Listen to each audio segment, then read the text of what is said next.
Hi Pisces! This is Pisces Hub. Welcome to my channel. So for today's video, gagawa tayo ng daily reading for Pisces para sa araw na ito. Okay, so alamin natin kung ano yung mga posibleng mangyari for Pisces sa araw na ito. Mga gabay mensahe ng ating tarot card for Pisces para sa araw na ito. Okay?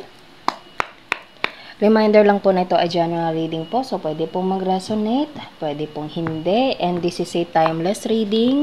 So, kahit anong araw, buwan, taon mo ito napanood. Basta tugma, take lang. Pag hindi, huwag pong ipilit. Paano ba to? And welcome po ang lahat ng gender. Babae, lalaki, LGBT ay pwede po sa feminine or masculine na energies.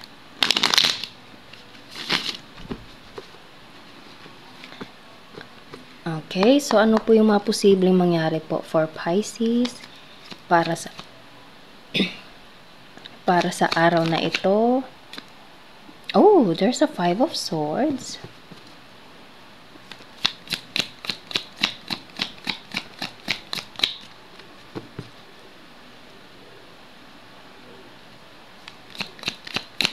Sige po, ano po itong 5 of Swords? You are doing something, Pisces, na pinag-uukulan or meron kang pinaglalaanan na oras, panahon, Pisces, effort, okay, na parang naririnig ko yung word na pagsusumikap, okay?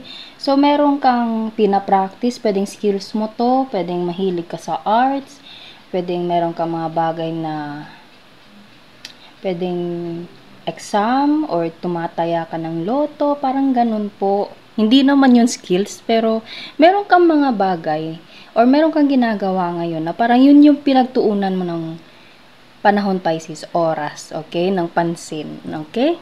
So, ano pa po yung mga posibleng mangyari? Mga gabay, mensahe para kay Pisces sa araw na ito. 2 of Pentacles. Naririnig ko din yung word na trading, Pisces. Pwedeng nasa ganun kang field na kumbaga meron kang mga pinaprocess na documents. Pwedeng ito ay meron connection sa pera, okay? Or something like trabaho or mga side hustles, mga part-time jobs, okay? Pwedeng ano ba, yung parang meron kang dinideal, tapos merong mga customers, pwede pong ganun, or isa ka sa mga customers na yon, okay? Basta, merong give and take. Merong something like trading, merong something like na parang, naririnig ko din yung word na insurance, pwedeng dealer, para pong ganun. Okay, pwedeng ito ay merong connection sa bahay, sa skills, pwedeng ikaw ay HR, ano ba, manager or something like that, okay, supervisor, pwede pong ganun, okay, may mga pinagkakaabalahan na merong connection something na trading or people na i-hire, okay, or isa ka sa maha-hire, okay, pwedeng ito ay job order, pwedeng ito ay merong connection sa contract na pipirmahan mo, Pisces, with this 5 of Swords and the Magician card. And then, meron tayo ditong 2 of Pentacles na, alam mo yun, nag-uusap, meeting, okay, give and take, bigayan, or parang ganun, okay. So, ano pa? Ano pa po yung mga posibleng mangyari? Mga gabay, mensahe para kay Pisces sa araw na ito. Ano pa po yung mga posibleng mangyari po for Pisces? 2 of Cups. Wow. Pisces, pwedeng ito ay merong koneksyon na sa said kanina. For contract, nakikita nyo yan, no? Dalawa etong 2 of Cups na nandito, dito siya nakapatong mismo sa 5 of Swords and the Magician card. Okay, so this is something like processing about the legal documents. Pwedeng ito meron connection sa marriage. Okay, nakikita nyo yan. Pwedeng meron ito connection sa bahay. Pwedeng ito ay like communication. You are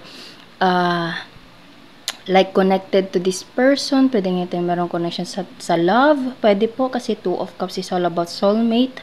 Okay, pwedeng love, pwedeng life partner, pwedeng ito ay assessed kanina, pwedeng trabaho, job offer, job order, opportunity. Okay, so sa apat na cards natin dito, Pisces, meron kang dinidil. It's either specific na person mo mismo or you're dealing with a lot of people.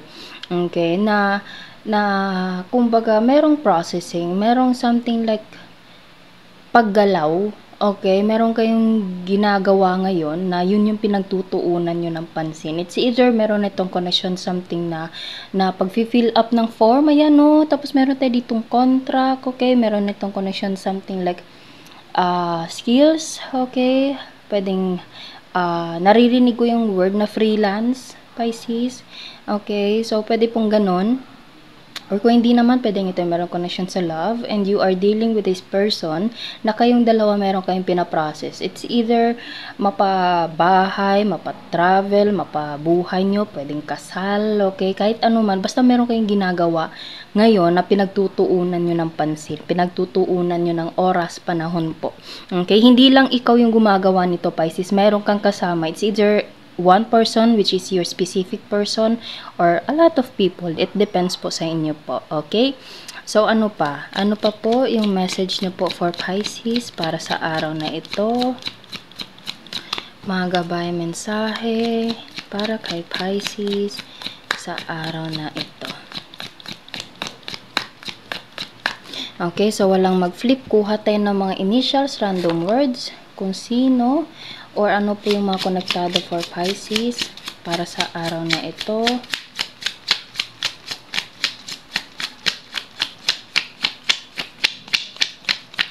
Ba't walang mag-flip? Ano po yung mga initials, random words for Pisces para sa araw na ito. Okay, kunin natin to. Scent. Pwedeng ito yung merong connection sa pabango. Or merong magandang amoy. Okay. So, ano pa?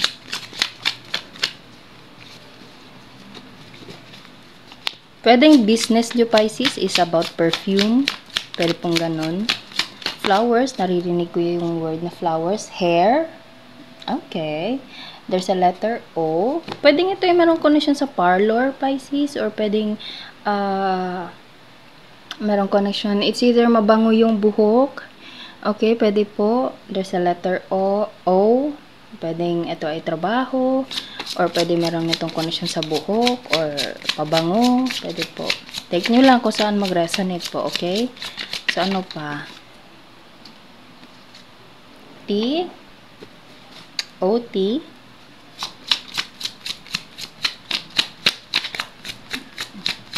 Isa pa po. May message pa po ba? And E. Okay, so yun po ang ating reading for Pisces para sa araw na ito. Naway nagustuhan nyo po. Huwag nyo po sanang kalimutan na mag-like at mag-subscribe po sa ating channel. And click the bell button para ma-notify po kayo sa next videos na i-upload natin. Okay? So, thank you Pisces and God bless!